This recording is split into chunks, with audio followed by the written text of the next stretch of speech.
Well, Ricky, thank you so much for joining me today. Great to be here. I was just teasing you that your Scottish accent is going to remind all the ladies to go and watch Outlander on Netflix. Yeah, please do, or refresh yourself with the Braveheart movie or something similar. The Braveheart movie. Exactly. No, it's super charming. But we're not here to talk about that. We're going to talk about recovery.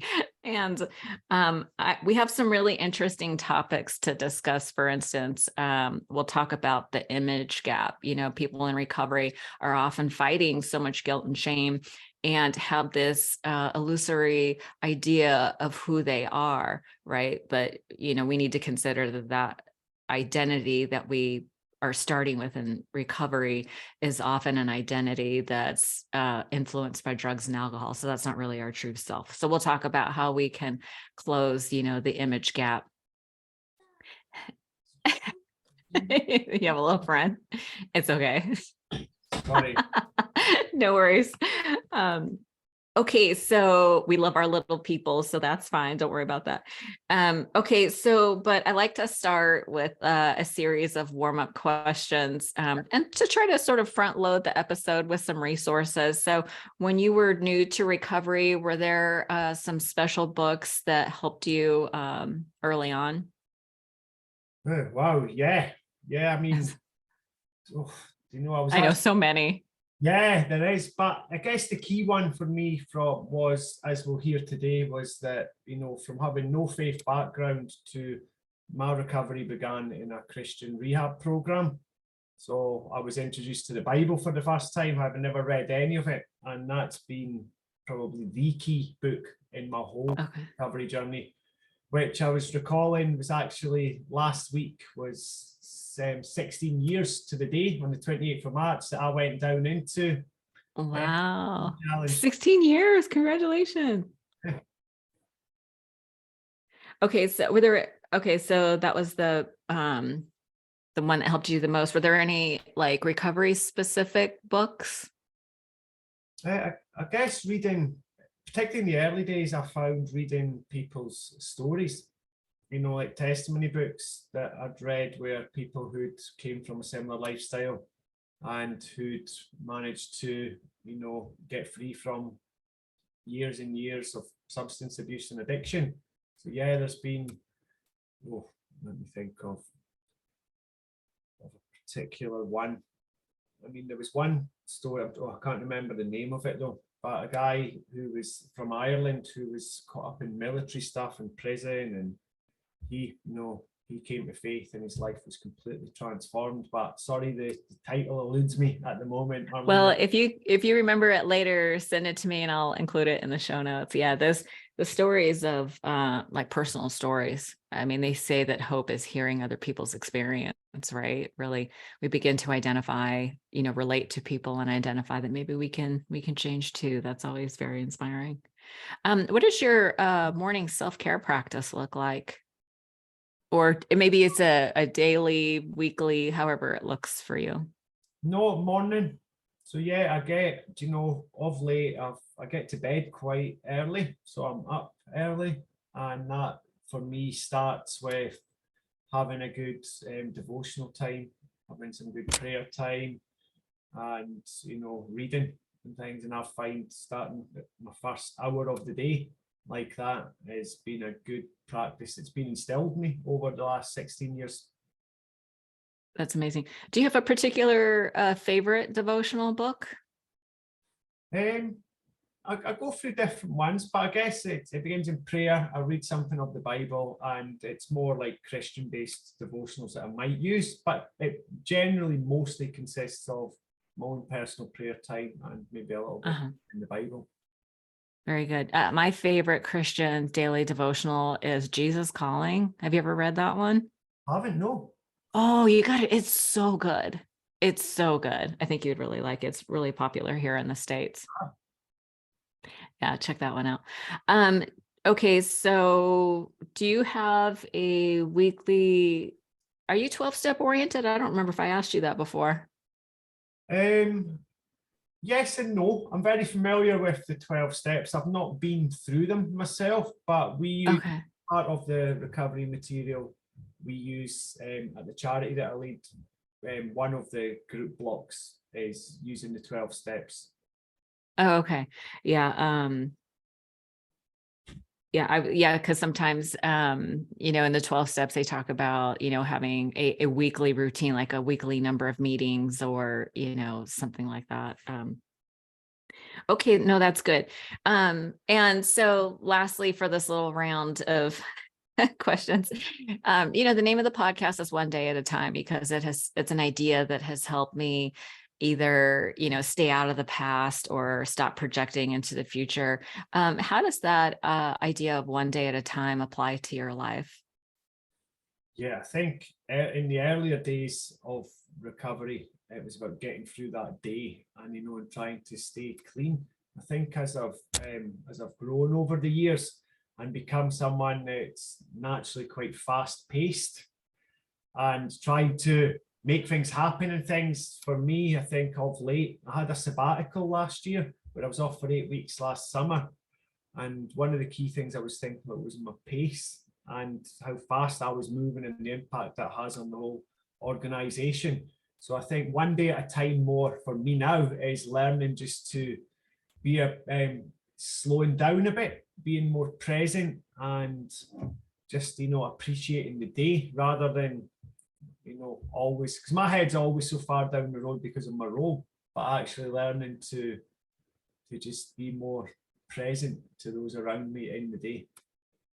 Yeah, no, that's really good. The slowing down is good. I know you have a full plate, and it's so funny how like you get, before you get sober, you don't have anything going on, and then you get sober and it's like all of a sudden you have such a full life and lots of responsibilities, things, lots to do. Yeah, it can get overwhelming. So that's a great way to use it.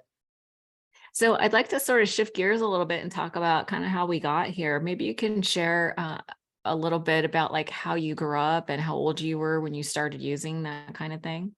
Yeah, happy to do that. So I grew up in what we call in Scotland is a housing scheme or a housing estate where there was a lot of kind of deprivation and unemployment, and where I was living, like my mum and dad split up when I was 1, so I can't ever really remember them being together.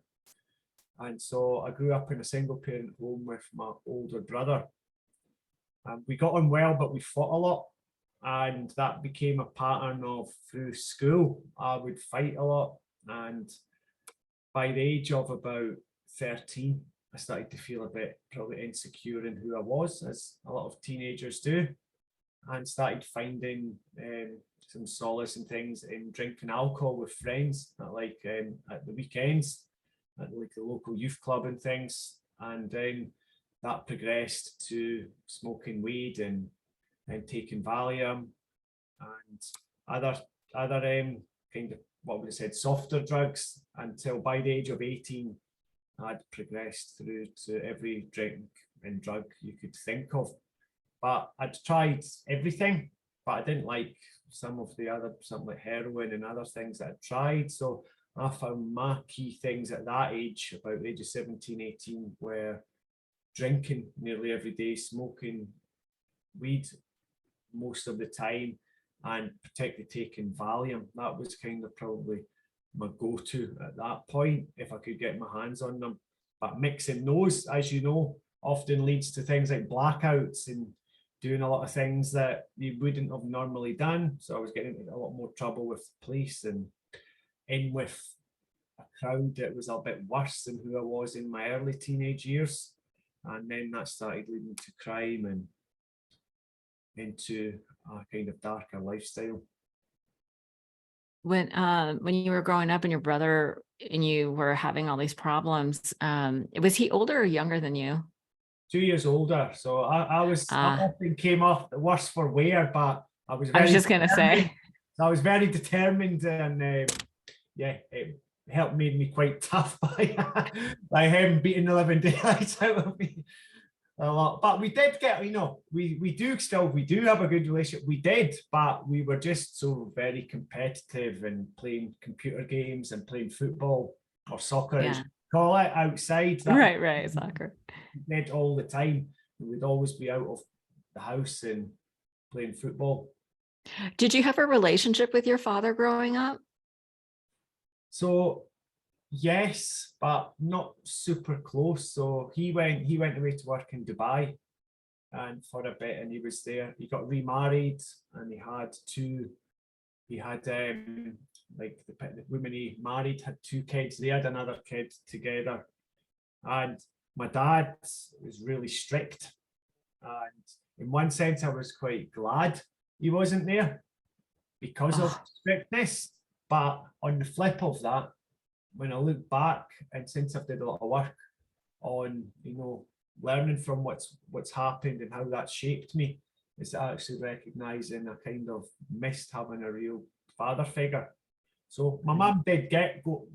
She met someone else, and I think when I was about 10, 11, and they had another kid, and he was we got on really well, and he was a good role model as much as he could be before I kind of went off the rails, the poor guy.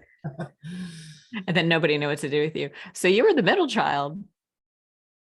Yes, yes. So although I say that at a youngster, so really I had like one full brother, a step brother, a stepsister, a half brother, and a half sister. So pretty typical of the modern day family. Yeah. But since they were far away, did you grow up with your steps or your half and step siblings? So they were in the same town as me. Oh, okay. So your dad was just in Dubai for a little Yeah, while. yeah, yeah. So he went over there, came back, got married, worked here for a bit, set up his own roofing company, but then he went away again to work there for about 10 years. But his wife and three kids were still here. They would go over there sometimes. Okay. So you had lots of siblings. Did y'all go to the same schools and stuff? No, no, they went to a Catholic school and we went to a mainstream school in the area where we lived. That's so interesting because you ended up finding like reading the Bible and finding religion in your adult life. And those kids went to Catholic school and were sort of indoctrinated early, exposed to all that early. Yeah. That's really interesting. Okay, so you start drinking and using pretty early and you get into all kinds of things. And your mom, I would imagine, was probably working full time. So when you and your siblings were left alone. That was so common when we were growing up, that just to be left alone and sort of to your own devices. Where were you finding the money to do all this? Is that when the crime kind of kicked in to try to support your habit? Yeah, yeah, it's where it starts. So, it's just like getting, little bits of money at the weekend. And I did have throughout different points, I would have like a job.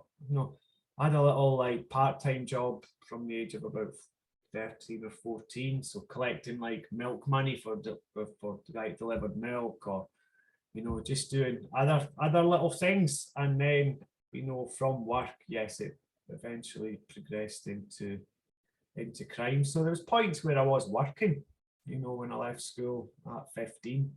In Scotland, here you can leave at 16, but I left because the way my age was, I left school at 15. In the Middle UK, school. finished school at 16. So I had a job at 16, lost that, went to college, didn't last there, and that's when I ended up with benefits, and that's where crime became more to fund. Yeah. Did you ever go to jail or anything like that? Not for a long time, but that came a bit later on once I got into heroin. But by the age when I was about 18, I seen where things were going, and I'd always wanted to try and better my life. So I remember speaking to my dad's dad, and so I had a good close relationship with my granddad, and he said, what about going to work with your dad over in Dubai? So I went and got a welding qualification at college, and I went over there for a bit, but it didn't quite work out. And then I came back and I moved into Scotland's capital city, Edinburgh, and I was doing a college course, but I was drinking every day. I was eventually prescribed Valium and other medication, and that's when I started dabbling a bit more with other things and still getting into kind of crime when I was doing that. I don't know how, but even through all the madness, I managed to stick through that and get a degree in multimedia just by the skin of Wow. by the skin. As I say, I was quite a determined person, and I did that. But almost immediately upon finishing that, I moved in with one of my cousins who was selling heroin at the time, and that's when I kind of really got into kind of swapped the drink for heroin. And I was on Valium, antidepressants, other stuff, and that's when I ended up in prison for a bit. Came out, got involved in selling drugs and things just kept getting worse and worse, really, as things progressed. Yeah, no, the heroin is such a brutal addiction because it really just consumes your whole life. Absolutely. Yeah. So walk me through sort of the ending phase. That sounds like there was a long period of time that was just painful and um, full of just a lot of problems. They say it's, typically fun, then fun with problems and just problems. Kind of what happened to help you to decide that you needed to quit? Yeah, so I was in my flat, and I was about 20, I'd have been 27. And for me, looking back on it, the way I see it is, although I didn't know how to cry out to God or anything, I didn't know anything about God really. And I just believe he brought someone into my life who'd done a teen challenge program. But they'd had a bit of a relapse. So ironically, they came to my house to buy some drugs. And so they came, and I saw there was something different about him. He'd had a horrific past of abuse, and he was brought up in Glasgow, Scotland's largest city, and involved with gangs and guns and all sorts, but he'd been abused, and he'd lived in one of a really kind of tough area, brought up in. But there was something different about him. And I remember going up to his house, and he had this music playing on in the background. I was like, what on earth is this you're listening to? And he said it was Matt Redman. It says it's Christian music. I said, I didn't even know you could get Christian music like this. And he'd have like Bibles lying out, and he says, do you want one? And I was like, no thanks, I'll never read it. What would I want with that? But we built up a good friendship, and he did mention the place and says, would you consider this? I was like, no, I wouldn't. No thanks, I don't need that, my life's okay.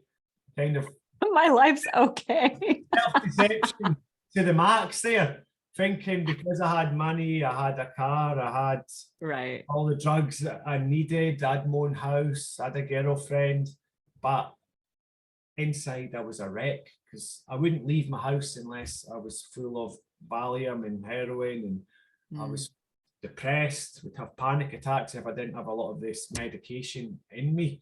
And so really my life was anything but okay. And very quickly, within a few months of that, I started thinking about that and thinking, well, maybe I do need to do something. And I was 27 at that point, and that's when I just filled in an application myself, went on the website, downloaded it, and said, put that in, did interview, and I was in Scotland. I wanted to get a fresh start and move away again. So I went down, I thought, we'll go down to Wales. I'll go down there. There's one of the centres there, and I'll just do a little bit. It was a long programme. I thought, kidded myself on, think, right, I'll do the detox. If I do this bit, I'll get off the heroin, I'll come out, I'll get myself set up down here, and I'll be fine. And as we know, it didn't quite work out like that. Yeah. Yeah. So when did you go to rehab? So I not long term 28. And so it's Okay. to my system, because you know, yeah, I remember waking up one morning and looking in the mirror and just thinking, I'm 28 years old. I don't even know who I am. Without drink or drugs, I just felt like something was missing, and I was just kind of broken.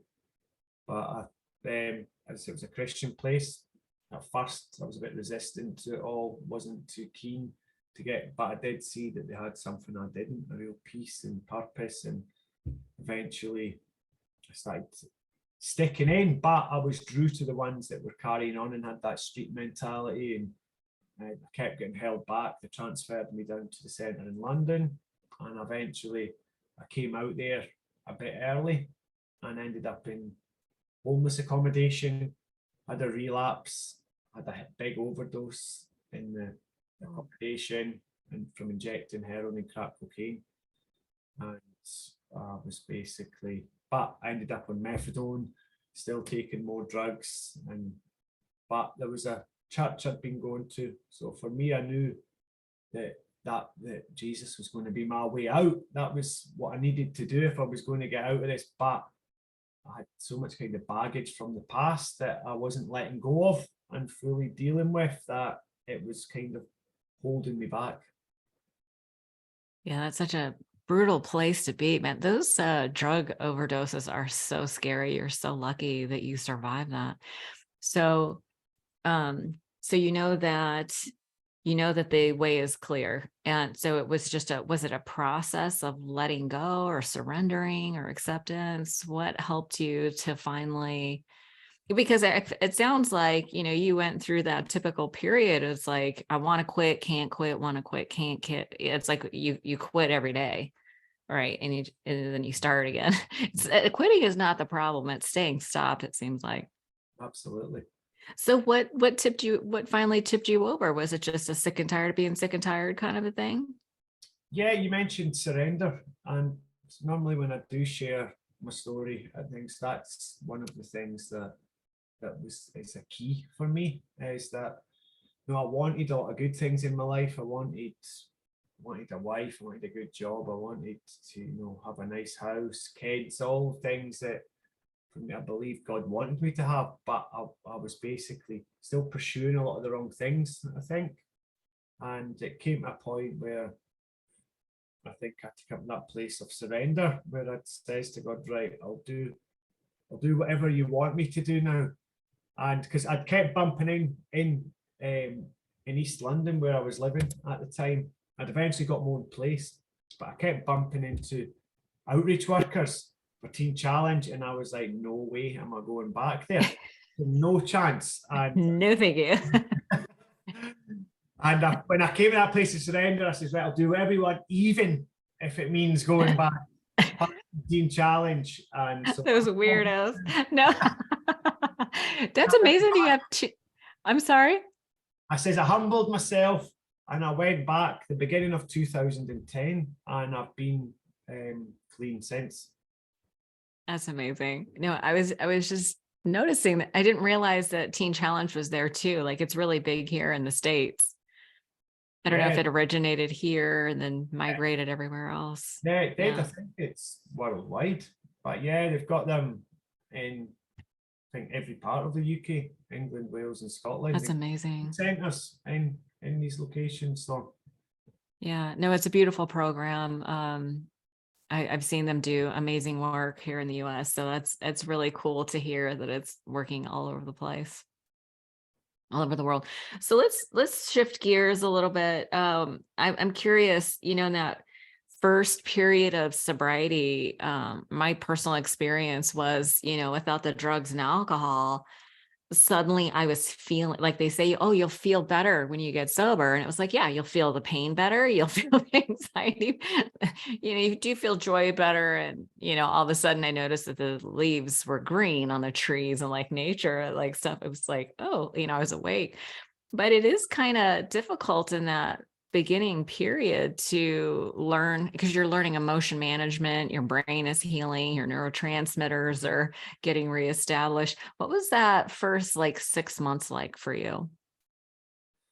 Yeah, I think, I think through that first kind of 3 years where I first tried recovery, tried to get clean, to, although it was very up and down, I think it was an essential part of what shaped me today, and a lot of learning along the way to bring me to that place of surrender. But yeah, you're absolutely right that, it was having to learn about me and develop my self-awareness and managing emotions and, dealing with disappointments and all these kind of things, rather than running back to the coping mechanism, which was drugs and alcohol.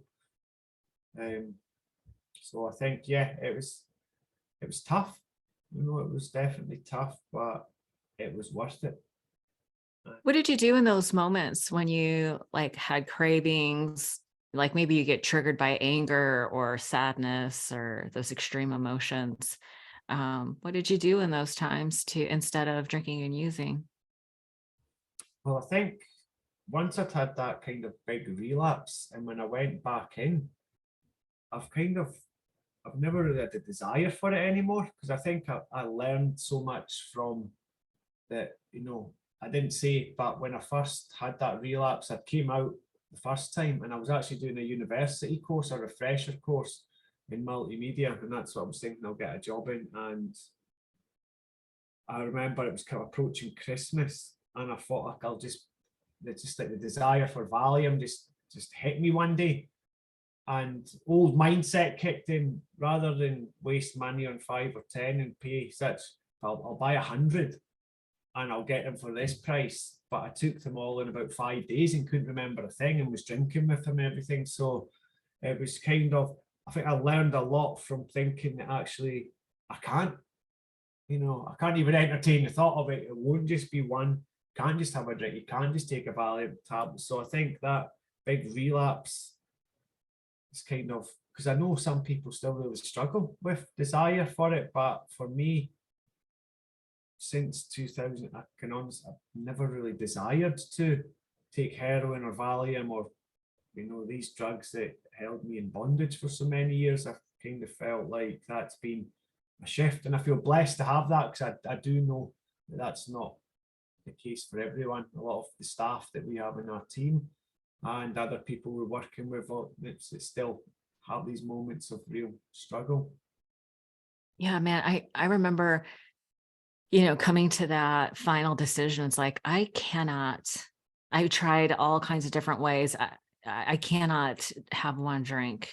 I can't, I smoked a lot of weed. I was like, I can't even, not one bong hit, nothing. It's like, I finally got it to like, they say like in the, some of the rooms is like, you have to admit to your innermost self that you are not like other people. And I just came to recognize that my body does not process drugs and alcohol the way other people's do. It's like, it's all consuming for me. And I think that's a really important point that you bring up, is that it's important to answer that question once and for all. Absolutely. Yeah. So what got you I want to learn a little bit about the program that you have. I'm so interested in, you had this, when we talked before, you have this program that your organization does. I want to know about your organization, because it sounds, I just really got the sense that all of you are coming from this place that you really want to help. This is not a money motivated, like a lot of people from recovery centers are super money motivated. And I know that you guys are not, which I find just to have like a very pure motive, of really wanting to help people. So tell me a little bit about your organization, the program, and then we'll cover that talk about the image gap, how we can reshape our self-identity in recovery. Yeah. So yeah, I lead an organization called Street Connect. So it's a charity, and it'll be 10 years next month since we first started as a local church outreach. Because after I did my recovery, I went on, I did some ministry training. I've done like, some formal education, leadership development, and then ended up, I'd run an outreach in the East End of London. I moved back to London for a bit. And then when I met my now wife, we got married. She was from Glasgow, relocated here, and we helped a local church set out an outreach to homeless people in an addiction in the city centre of Glasgow. And that was the 4th of May 2013. And by the following year, we'd set up as our own registered charity. We were able to access some funding and employ some people. So it's kind of grown over the 10 years. So we've got about 24 staff and about 80 volunteers at the minute. We're just in the process of, we've did a lot of work or development work over recent years on expanding around the whole of the UK.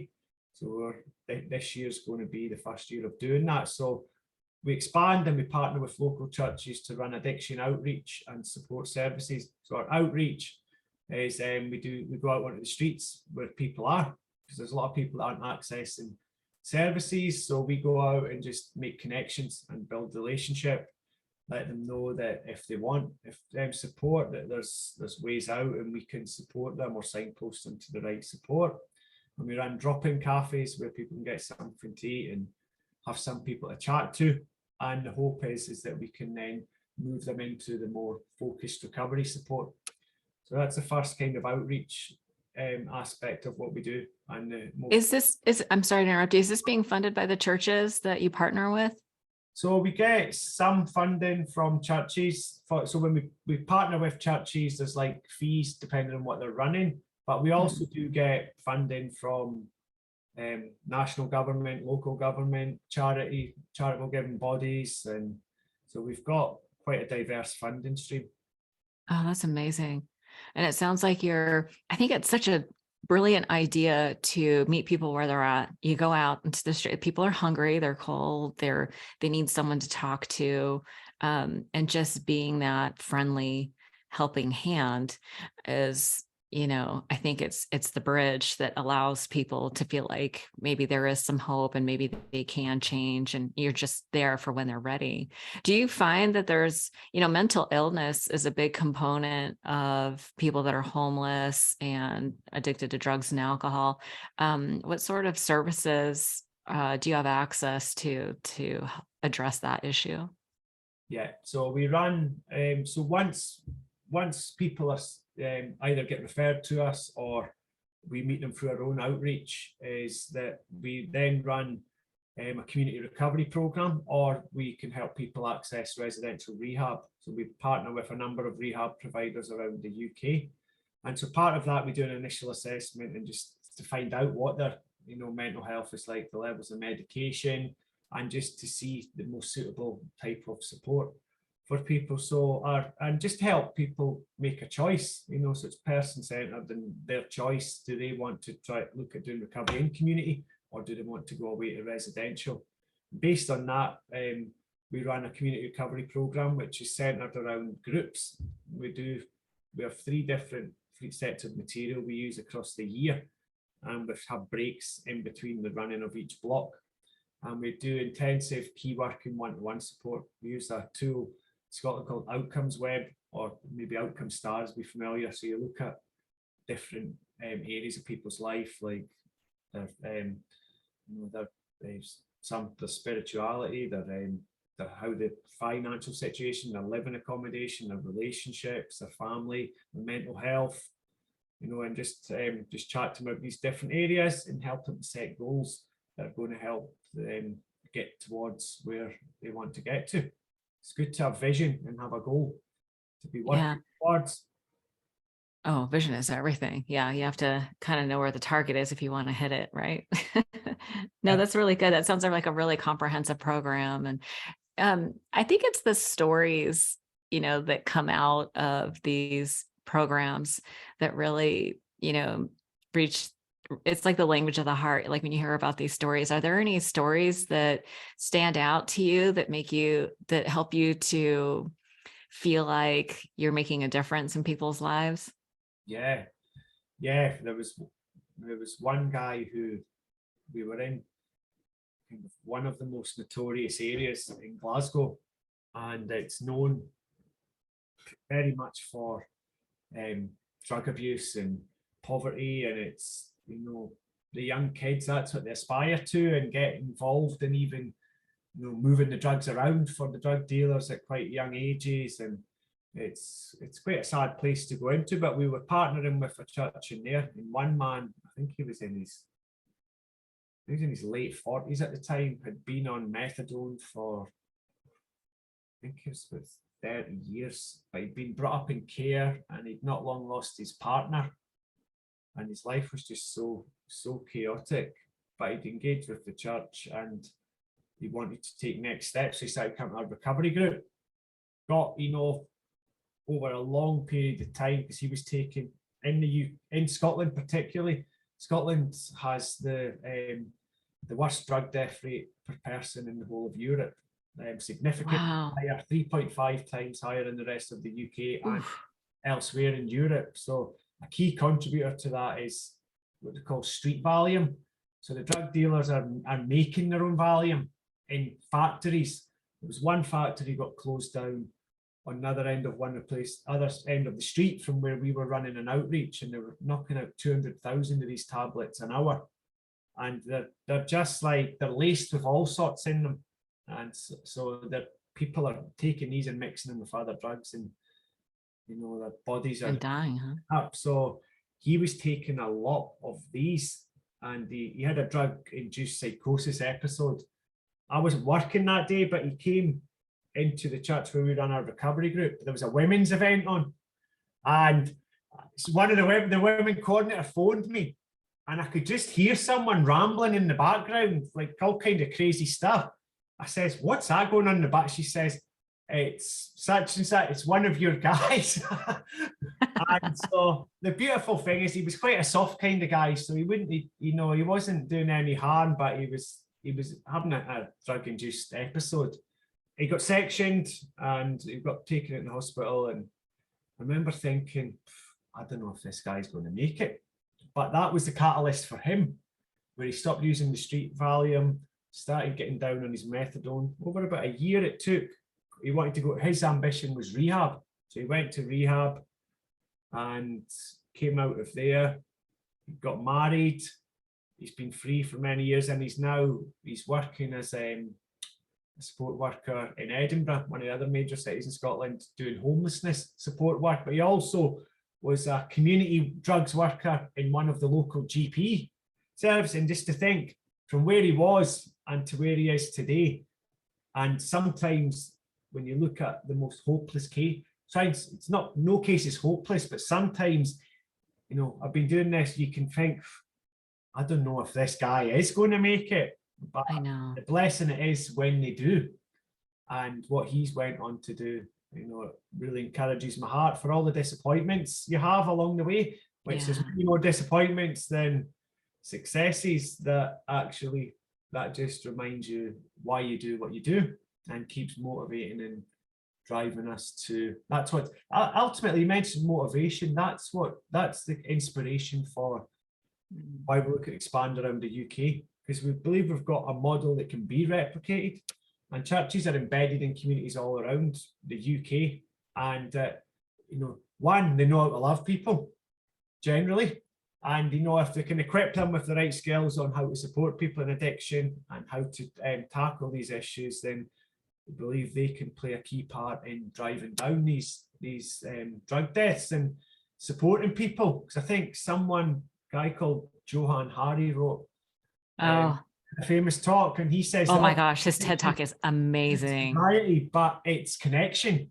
And I really believe that is the isolation and loneliness in our communities, the disconnection, and actually providing people a loving community and a loving place where they can feel connected is vital to long-term sustainable recovery.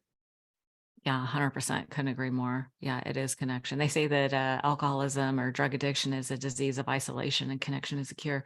But it's so interesting that, those of us who, have struggled with this, even like, I'll speak for myself, like even in sobriety, if I feel really overwhelmed or grief stricken or whatever, my tendency is I just want to isolate.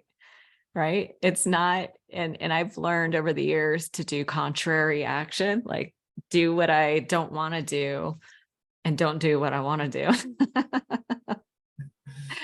It's crazy how we have to try to shift our mindset. So let's talk a little bit about, the image gap. And we were talking earlier about, okay, so once you get into recovery, I'll just say that early in my recovery, I thought I used to see my identity was like this party girl or this crazy, I was a crazy person, or I had all kinds of very negative ideas about my identity. And then getting sober was a period, it was very disorienting in a lot of ways because I had to like re-identify who I was. Like you were saying, like you're at a certain age and you're like, I don't even know who I am anymore. Right. And sobriety in that first period is about getting to know who you really are.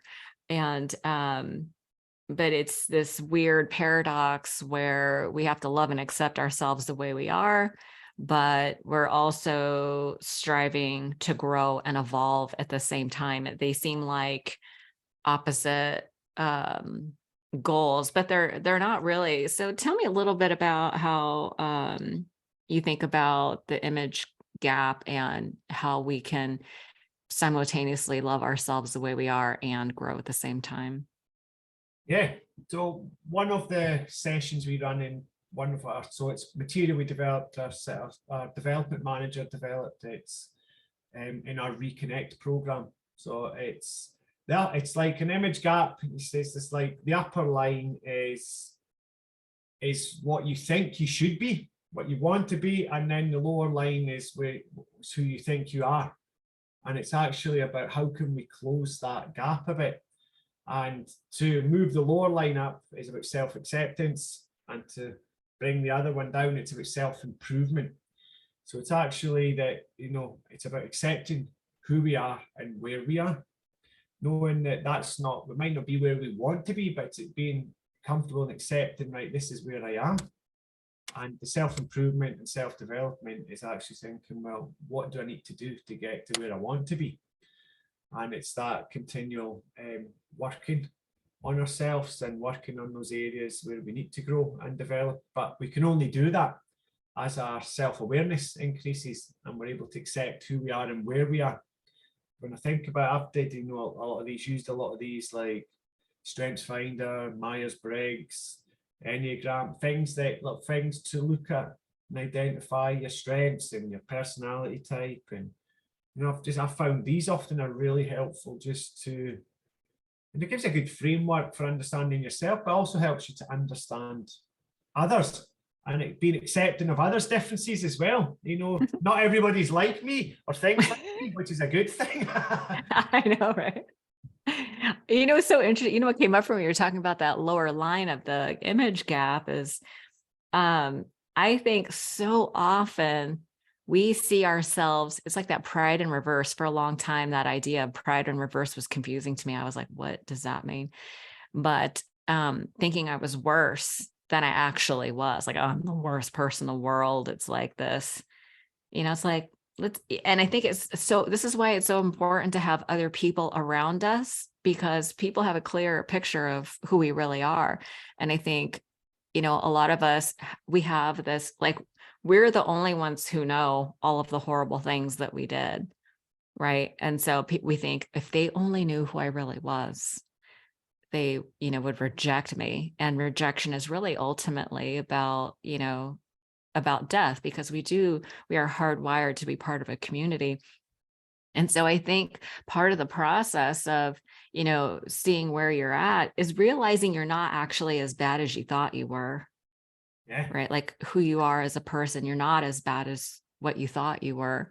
And I think there's it's tempting to have so much emphasis on what we did wrong that we forget about all the things that we do right. And so I think it's so important that people give equal weight to the things that we do that are healthy for ourselves and the positive impact that we have on others. And so I think that's like resetting what that lower level really means, kind of brings you kind of right side, that idea of right sizing, it gets you sort of a clear picture of who you really are. And I think that's why we need other people. It's that idea that you can't read the label from inside the jar. Like I need you to tell me, oh, you're actually not that bad. Or maybe all of your negative coping skills is because you had a bunch of trauma. And so we developed negative coping skills. We didn't know any better. And so like what you were saying about the self-improvement is adding in either a skill or a practice, or it's really about positive actions to sort of help us reframe that whole identity. Yeah, it's good. Yeah, I think that's so important. Um, I could talk to you forever. I know we're coming up on our time, and I think thank you for sharing that part about the image gap. I think that's so important. Um, if people, I was surprised. I have a lot of listeners in the UK and all the English speaking countries, although Scotland is debatable. I'm just kidding. Yes, now when the accent gets strong, even Scotland, I struggle to understand what they're saying. But yeah, no, I think it'll be super helpful. If people are interested in either donating, volunteering, or if they need help with resources for themselves or their loved ones, what's the best way for them to reach out to you? Yeah. So if on our website, streetconnect.co.uk, and we're on all social media channels. If you just search Street Connect, we're on Facebook, Twitter, Instagram, YouTube. And yeah, there's contact forms on the website. There's, you can contact us via social media. But yeah, if people want to get in, want to give, then there's a donate button. There's a donate button on the website. If people want to volunteer, then there's, if you work with us, there's a little section on there where you can complete an application form. We do have some jobs sometimes advertised on there. So, Nice. if there's any jobs vacant at the time, then you're more than welcome to apply. So yeah, and also if you're listening and you're part of a church that you see where there's these needs in your community across the UK, then there's a section on there where you can become a church partner. You fill in a little form, and one of our partnership team would get back in touch with you to discuss what that could look like and what the requirements are, etc. That's great. I mean, I didn't even think about the job aspect of that. I think it's like a lot of people when they get sober, they're like, oh my gosh, everybody needs to hear this information, and people suddenly lose interest in their corporate jobs and they want to do something that has heart and meaning. And really what you're talking about is saving people's lives, right? It's like we get saved, and it's such an interesting part of the human condition is we want to turn around and help others. Right. So I think that's beautiful that there are job opportunities or volunteer opportunities. And the donation thing, I always think about people who have especially people that are 12-step oriented who want to do a 9-step amends, and they either can't find the people that they owe money to, or maybe it's an institution. I always tell people to donate that money. Like if you stole $100 from a a bar, donate that $100 to a charity. So your charity sounds like a very worthy and pivotal, important place. So Yeah, donate that money, donate that 9-step amends. that'd be fantastic. And Alina, you mentioned good stories. An example of one part of the work that we do we've not mentioned is aftercare. So we've got some flats. So for people as they're resettling back into the community, we can provide accommodation, and we've got an aftercare coordinator who works with them, supports them into whether it's volunteering. We partner with a local college to get them qualifications. We also can support people if they want to go into higher education or employment, whatever that is, give them a stable place to come, because we know that transition can be challenging. Yeah. And that's a pivotal part. But the guy that's our aftercare coordinator, he was in one of our flats just a few years ago. He'd been in prison for a long time. He came to faith. He went down to, I think he was a different teen challenge centre, and he was looking to relocate. Came to one of our flats and did some volunteering, did an internship, then got a job as a support worker, and he got a promotion last year to aftercare coordinator. So he's doing great. But it just shows, even some people that come and volunteer, and a lot, not all, but we have quite a few staff that come through addiction and want to give back. So a lot of our volunteers and staff are. So, but we've also got a good mixture of people who haven't been, and so it's quite a balanced team that we have. Yeah, that's really important. I mean, that way you can be of service to, so many different kinds of people. Yeah. Well, Ricky, thank you so much for your time. I just really appreciate and admire the work that you're doing to help people, like us who are still struggling. and to give them new purpose and meaning in life. I mean, you guys are literally saving lives. So thank you so much for all the work that you're doing. Thanks for having me on. Have a great day. Okay, you too. Thanks so much.